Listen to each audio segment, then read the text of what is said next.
Welcome to the How of Business with your host, Henry Lopez, the podcast that helps you start, run, and grow your small business.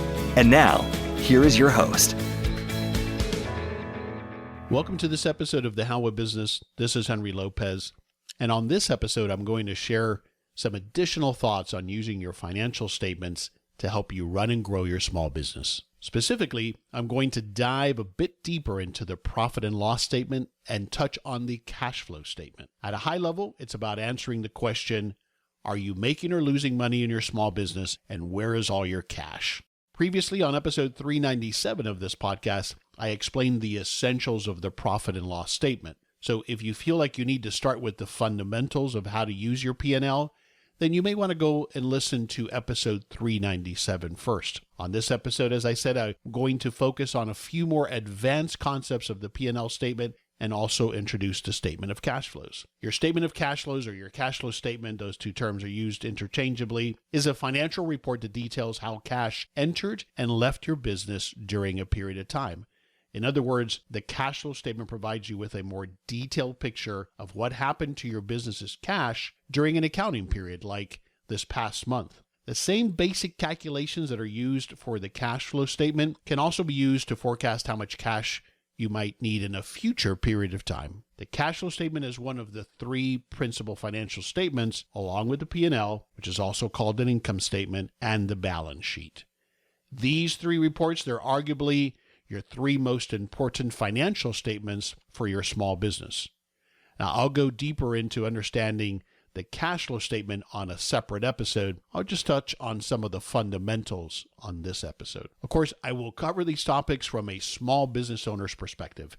I am not a CPA or an accountant, so my tips and suggestions are based on my experience as an owner of multiple small businesses over the years and my experience as a coach and consultant for many other small businesses. So I will focus on some high-level tips and suggestions on how to use your P&L and cash flow statement to help you run and grow your business. But I encourage you that you need to consult with your accountant or CPA about your specific situation, and continue to learn more about how to interpret your financial statements so that it helps you run and grow your business. To receive more information about the How of Business, including the links to the show notes page for this episode, including a free download of a profit and loss statement overview, just visit thehowofbusiness.com.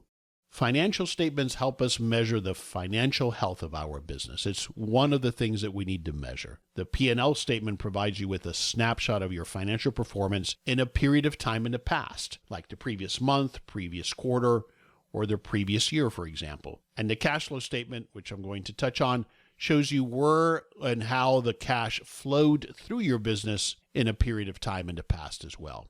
Let's start with some of the fundamentals as a refresher on the P&L statement, and then I'll dive into some additional concepts. So the profit and loss statement details your business's income and expenses over a defined period of time. It's called the profit and loss statement, or the P&L. Some people refer to it as an income statement or a statement of profits or a statement of operations. Call it what you want. I typically refer to it as a P&L statement, a profit and loss statement. And ideally, you are producing and reviewing your P&L statement on a monthly basis for the previous month, and it's summarizing all of the revenues and expenses for that period of time. Here's the simple formula to how the profit and loss statement is laid out. At the top, you have all of the revenues or sales that came into the business in that period of time. You subtract the cost of goods sold, which is all of the expenses in raw materials and direct labor that went directly into producing those sales. Then when we subtract that, that gives you your gross profit. And then we also interpret that as a percentage that we refer to as gross profit margin. Then we subtract all of our operating expenses, the overhead, the office expenses, all of those types of expenses, other labor, administrative labor, leases, insurance, all of those other expenses. And when we subtract all of that, we arrive at net operating profit. Or also we interpret it as net operating margin when we express it as a percentage. So it's as simple as that. Sometimes you'll see different versions of P&Ls that might look more complicated, have more granularity, but that's essentially what a profit and loss statement is made of. So it's a measure of a period in the past that tells you how your business operated and what was the profitability of that in that period of time of your business. Now let's talk about a few more advanced concepts related to our financial statements, specifically the P&L. And most of these points relate to the fact that your P&L does not capture all of what happened to the cash in your business. And this is often a source of frustration for small business owners. It only captures the financial operating performance of the business for a specific point or a specific period of time, rather, in the past. And this is important because to measure the financial performance of your business, that's something you critically need to do to measure how your business model is performing and to set goals as to how you're going to grow beyond that. But you also definitely need to know how much cash you have and how much you might need in the future, particularly if you're about to invest in a piece of equipment or purchase a large amount of inventory, for example. So one of the first topics to explore further is if you have a loan, a business loan of some sort. Then you must consider that only the loan interest payment, only the interest portion of that loan will appear on your P&L, but not the portion of the loan that went to reducing the loan principal. So of course, as you know, when we're making a payment on a mortgage or a loan, that payment includes part that will go towards our principal to pay down the principal on that note, and there's a part that's interest. So again, only the interest is reflected on the P&L, but the principal is not. But of course, the entire payment did consume cash and was taken out of your bank account, right? So this is in part because only the interest is an expense from an accounting or IRS perspective. That's why it's done that way. The paying down of the principal over time as you make these payments is reflected on your balance sheet. And the impact on your cash balance is reflected on your cash flow statement and, of course, on your bank account. So that's something to consider if you are paying a loan out of the business, is that's why there's a disconnect between what the P&L shows as far as the usage of the cash that you have to pay that loan monthly payment versus what's actually happening in your bank account. Another thing that's confusing sometimes that you might see on your P&L is either amortization or depreciation. So let's talk about those. Your P&L you might see a line item for amortization or depreciation. And if you don't know where that number came from, then likely it's because your accountant or your bookkeeper or your CPA has added that in there to account for that component that you can recognize as an expense. These are accounting methods that allow you for the cost of business assets to be expensed each year over the life of that asset. The expense amounts are then used as a tax deduction, reducing the tax liability of your business. So it's a write-off. When we buy an asset like a piece of equipment that costs $5,000, for example, the IRS may not allow us to deduct that entire amount in the year that it was purchased. Instead, we have to break it out over the life of that asset. And there are special rules that apply to that your CPA will help you with. So when you make these types of investments, be sure to consult with your CPA to determine how to best treat that investment or that expense, that capital expense, how to best treat it from a tax perspective, and so that you're complying with IRS regulations on how to handle that expense. So going back to the $5,000 expense as an example, where I bought a piece of equipment, you will likely expense that $5,000 purchase over a number of years. And again, the number of years depends on the IRS rule that applies to that type of asset. And only that portion that can be deducted, not the entire $5,000, is what appears on the P&L, even though you spent the entire $5,000. It came out of your bank account. So that's whereas there's another potential disconnect, and it's important to understand how that works. Amortization and depreciation are the two main methods of calculating the value of these assets. The primary difference between the two methods depends on the type of asset that has been bought and that's being expensed. Basically, at a high level, amortization is the accounting practice of spreading the cost of an intangible asset, something that's not physical, over its useful life. Intangible assets include things like goodwill, brand equity, intellectual property like trade secrets or patents or trademarks and copyrights. Can also include licensing, customer lists, and research and development expenses. So it's a much more complicated area that, of course, you need the guidance of your CPA.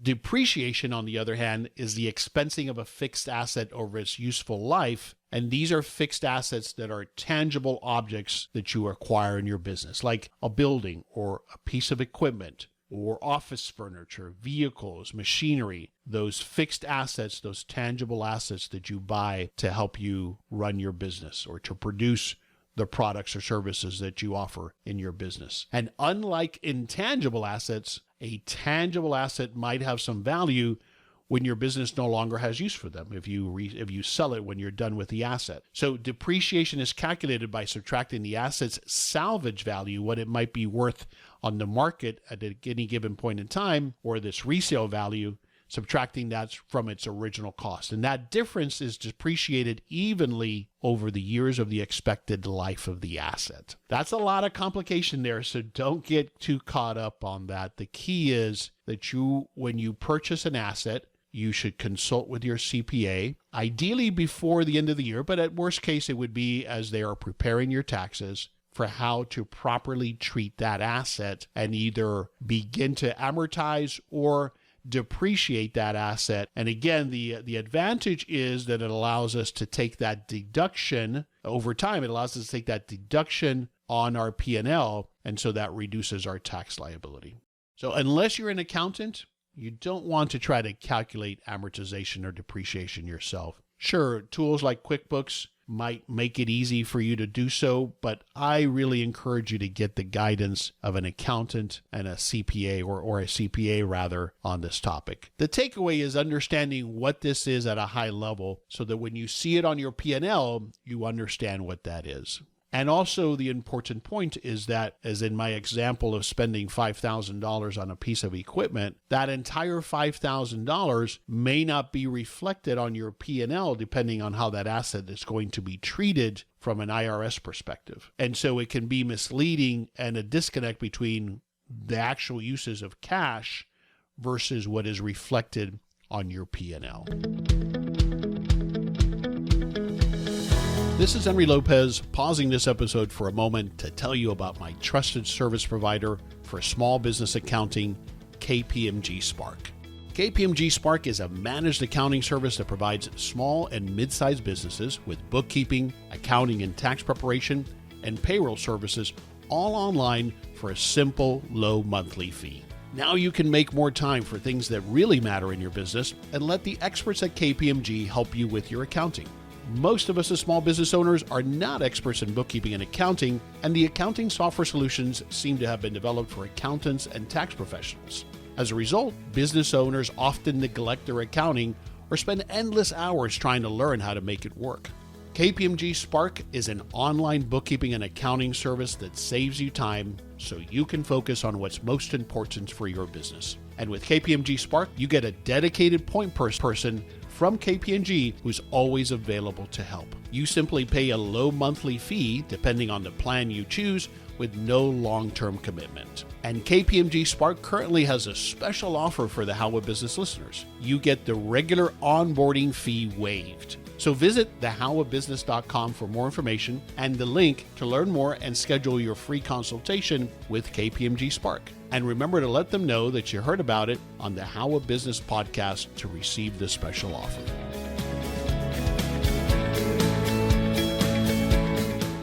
Inventory is another one that can be confusing because what's supposed to show on your P&L is only the inventory that was used during a particular period of time. And that doesn't matter if it's, food used in a restaurant or raw materials used in a manufacturing process. Only those raw materials or goods that were used as part of the sale of those products in that period of time, let's say for a month, only that portion of the inventory appears on our P&L. The balance of your inventory, the rest of it that you still have in stock, that is, even though you spent money on it, it does not get reflected on the P&L. And instead, that gets reflected as an asset on your balance sheet. So that's another example where we have a disconnect between what appears on my P&L and what I've actually spent in cash in the business to acquire all of that inventory. Next topic I want to talk about is also a confusing one. It's confusing for me, and I've been doing this for a long time, and that is the difference between cash versus accrual accounting method. So let me try to explain it at a high level. An accrual accounting, or the term accrual accounting, is a financial accounting method that allows a company to record revenue before receiving payment for the goods and services that have been sold. So you can recognize the sale even before you've received the actual monies. And expenses can be recorded as incurred before the company has even paid for them. In other words, it's due in this month, but maybe it hasn't been paid yet. This method is much more complex, and in my opinion and experience, it doesn't make a lot of sense for me as I use the P&L to operate and measure the performance of my company. But if you have a more sophisticated, larger business, then that's probably the way you're going to go and what your accountant or CPA is going to recommend. On the cash accounting side, which is much simpler, that's the other accounting method. It recognizes transactions only when the payment is exchanged. So when the cash either leaves or comes into your bank account, essentially. Again, I find this method much easier to manage, and it provides a more accurate picture, I think, of your financial position and your cash position to an extent. But if you have earned revenue, for example, if you're in a business that has earned revenue, but you haven't collected it yet, so you have collections, you have receivables, then you may in fact be better off going with the accrual method. You will also probably find that many CPAs recommend the accrual method. And I get it from an accounting perspective. It's the more pure method to go with, especially if the sophistication or size of your business dictates it. So I recommend that you discuss this with your CPA and you determine which method is best for you. You just need to understand that there is a difference between a cash and accrual accounting method and the impact that that has on what you're seeing on your profit and loss statement. And again, the key takeaway, the common denominator here in all of these things that I'm diving into is that your P&L does not necessarily reflect what has happened to your cash in the business. They are two separate things. I also want to talk for a moment a bit more about cost of goods sold. I spoke about this in episode 397, but I want to make sure you understand that cost of goods sold and recording and tracking cost of goods sold isn't just for companies that manufacture something or that have traditional cost of goods sold like raw materials or components that go into the product that you're delivering. It also comes into play for services companies that don't manufacture any tangible things, because it's a great way for you to be able to track profitability at a gross margin level for individual product lines, for example. So I encourage you, as you become more sophisticated in using your P&L to help you manage your business, that you use cost of goods sold to help you determine the profitability of your individual product or service lines. And of course, if you have a product, a physical product, then you have cost of goods sold very typically, and you might see that already on your P&L. It's all of your raw materials, the cost of inventory or materials that you're using to create your products, and also the direct labor that goes into making or selling that product. But I want you to envision, if you don't have it now, that if you've got multiple product lines, distinct product lines or groupings of products that you offer or service lines that you offer, that the P&L should begin to help you to identify and compare between those product or service lines which ones are generating the better margins. That'll help you determine things like, do I need to visit or revisit pricing? Do I need to focus or promote one product line over the other? Do I need to explore how I improve margins on product lines perhaps that are not performing as well as others? Or maybe I might get out of a particular product line altogether based on its poor profitability compared to the other things that I can focus on. Cost of goods sold isn't about necessarily reflecting your cash. It's more about thinking about using it to help you use the P&L to better manage and measure the financial performance of your small business. Now let me share with you some thoughts about the cash flow statement. Really, this is an introduction to the cash flow statement. Understanding the concepts of the cash flow statement can be challenging if you've never used it or if you're not an accountant like I'm not. The purpose of the cash flow statement is to provide a detailed picture of what happened to your business's cash during a period of time. It provides a more accurate picture of your cash position, as I've explained, than your P&L is going to provide you for all of the different reasons that I highlighted already. The most important measure that comes out of the cash flow statement is to be able to calculate calculate whether you have a negative or a positive cash flow. Because of course, a prolonged negative cash flow where you have more outflows of cash, you're paying for more things than you are receiving in revenues, then of course, that's going to dip into your cash reserves or your working capital. And we can't do that for very long before it leads to insolvency and the failure of the business. So simply stated, we want to make sure we don't run out of cash. Now, when we're in the startup phase of a business, ideally we have enough working capital to get us through into the point that we refer to as break even, when the cash flow is naturally and understandably negative until we've generated enough revenues to start covering our expenses. But on an ongoing basis, we have ups and downs. We have cycles that we need to monitor and keep an eye on. In particular, if you have expenses that are periodically larger expenses like purchasing inventory, or the example that I shared about buying a piece of equipment, you have to know what has been the impact on your cash flow, and you may also use the same methodology or the same basic calculations to project how much cash or the impact on your cash flow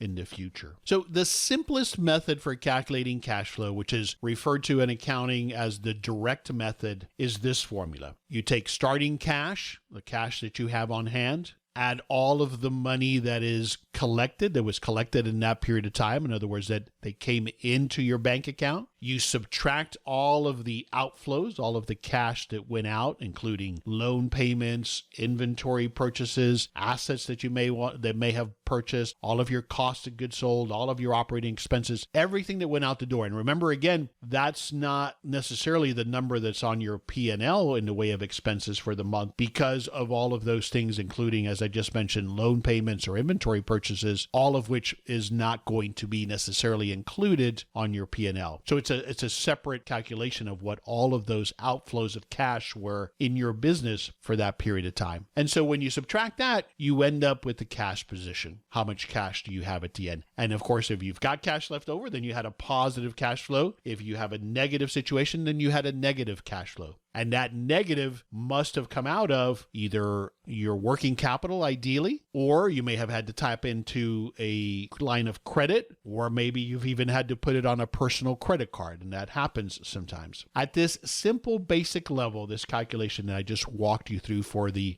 direct method of the cash flow statement, it's really no different than how you balance a bank account if you stop and think about it. But remember that your bank account may also include the cash reserves and unpaid cash. In other words, there's cash also that sits in your bank account, which you really can't touch. It's due to be paid to somebody else, whether it's the IRS or whomever it may be. So that's why that's misleading to just manage your finances by simply looking at your bank account. That's a really poor method of managing or measuring your financial performance. Instead, we want to use our P&L to measure our operational performance. And then a cash flow statement allows us a much more accurate picture of where our cash went. How did it flow in and out of the business in a period of time? So where do you start? Where you start is addressing what I see as the most common issue with a lot of business owners, which is that they don't have up-to-date or accurate financials. So if you've been running your business by putting the receipts in a shoebox and throwing it all at your accountant at the end of the year, that's not helping you. It's time to get that all in order, get your arms around that, get it cleaned up, as big of a monumental task as it might be. It's critical that if you're going to grow your business, you have these financial tools available to you, and that they're accurate, and that you have confidence in the numbers that you're seeing on your P&L and other financial statements. So if you haven't already, you want to clean things up. And if you have not already, you want to implement a financial management tool like QuickBooks or some other system. You definitely want to get help. You want to get help from a bookkeeper or an accountant or a CPA, so that they at least initially can help you set this all up and validate the accuracy of your financials. But then on an ongoing basis, you want to delegate this as soon as you can afford to do so, which is usually a lot earlier than you might think it is. You want to learn the basics, certainly initially when you're first starting the business, but then outsource that as quickly as possible. Now, delegating or outsourcing doesn't mean you abdicate responsibilities for this. In other words, you should be able to answer the question about, what did your P&L look like last month? What was your profit margin? What was your gross margin? How does that compare to the same month last year?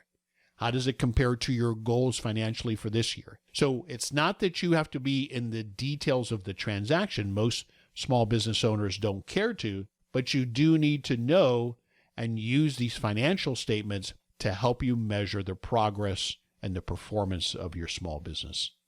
So you want to start, once you got it all cleaned up and you have it all in place, you want to start by reviewing your P&L on a monthly basis. And you want to use your cash flow statement to monitor your cash position and the flow of cash in and out of your business.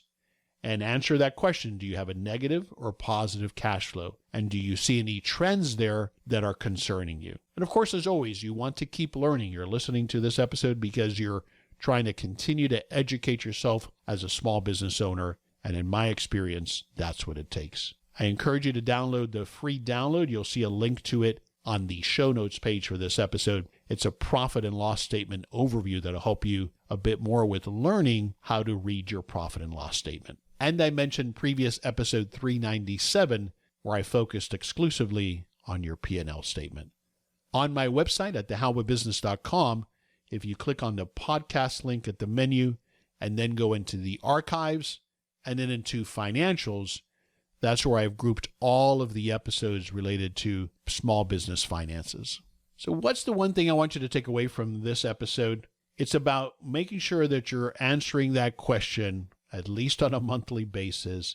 Are you making or losing money? As a small business owner, you should be focused on the bottom line, on that profit. We're in business to make a profit. Take control over your business finances by maintaining and reviewing your P&L on a monthly basis. Use a management tool, an expense management tool like QuickBooks, to improve the accuracy and the timeliness of your P&L and to keep your business successful and profitable. Get the help that you need from a CPA or an accounting firm so that you're not trying to figure all this out by yourself, but you have accurate and confidence in your financials to help you navigate your business. So start by cleaning up the financials, get caught up. Use this time now to do that. It can be overwhelming, but I assure you that once you make progress on getting your arms around it, you will feel so much better and you'll start to get the support that you need from these statements to help you manage your business. And then start to learn about the cash flow statement and how that can be used to monitor the inflows and outflows of cash in your business. I wish you the best as you continue building your business. This is Henry Lopez, and thanks for joining me for this episode of The How of Business. I release new episodes every Monday morning, and you can find them anywhere you listen to podcasts, including at our website, thehowofbusiness.com. Thanks for listening. Thank you for listening to The How of Business. For more information about our coaching programs, online courses, show notes pages, links, and other resources, please visit thehowofbusiness.com.